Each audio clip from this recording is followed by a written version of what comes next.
Netflix is dead. At least that's what most people would have you believe. With the decline in subs, more competition, less competition, and a enormous amount of money to pay off. So I understand why everyone is wondering, can they survive? But I believe they can. But first, let me address the critics and why they're losing subs. Now, I'm no spokesperson for Netflix, but I do like them. In my opinion, they're one of the greatest tech and entertainment companies of my generation. But because they had the balls to help produce or show a movie called Cuties on their platform, and they haven't heard the end of it. And no, I'm not defending the film. Didn't even know what the film was about until people started declaring war on Netflix. But is this movie the reason why people are unsubbing? No. Is it because they make too much woke content? No. In reality, the biggest issue here is that we are currently in a time of economic struggles and people are deciding to cut costs wherever they can, especially when this company is raising prices. In addition to that,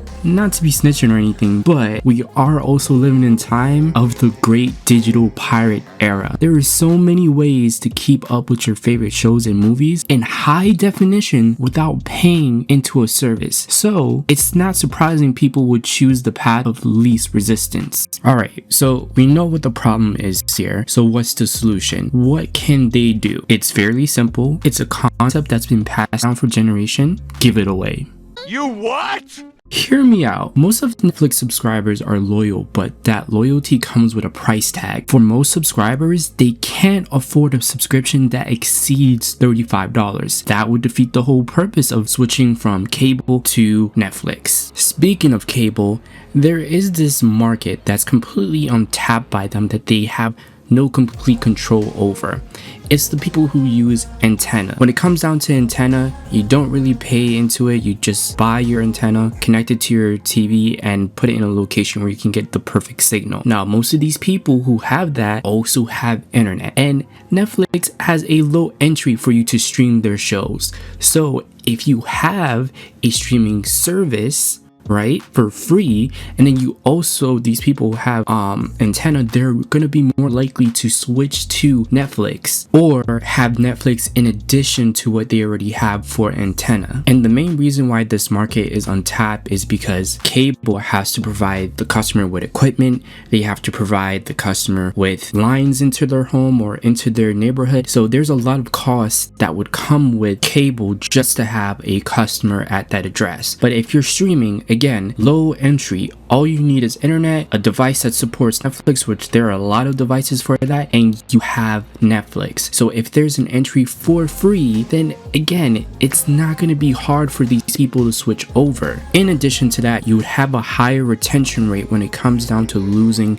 customers. Customers who subscribe in, they're not going to just cancel the service right off the bat. They would have a free option to downgrade to, just in case in the future when their show comes back, they can jump back into their account, upgrade, and then get access to that show. But there's a lot to what I'm talking about here. There are 4 simple steps here. For one, the entry to Netflix, free Netflix, should be fair but not easy. So that means that the customer should still be able to provide a credit card. So in the future, if they want to, it's an easy upgrade, right? Also, it becomes valuable in a later step. Step 2, you provide a curated content. So this would be old or low performance shows that can use the boost from having people watch these shows. These are shows that would be completely contained. So maybe one season of the show that would have 2 or 3 seasons, and this would get more people hooked. So there'll be less and there'll be more of an option for people to watch.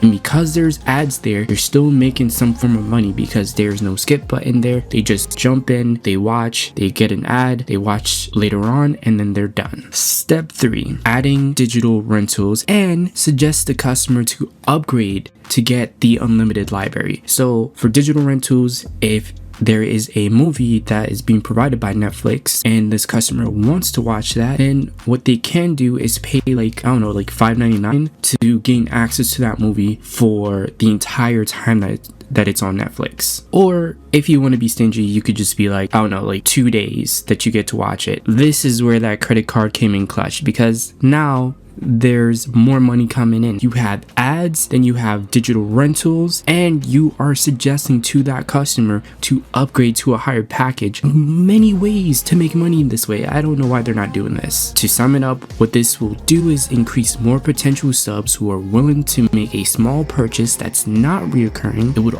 also stop the bleeding of subscribers by giving them a choice of downgrading to a free tier and then upgrading later when they are ready. I believe this could easily net them an additional 10 million subscribers per year.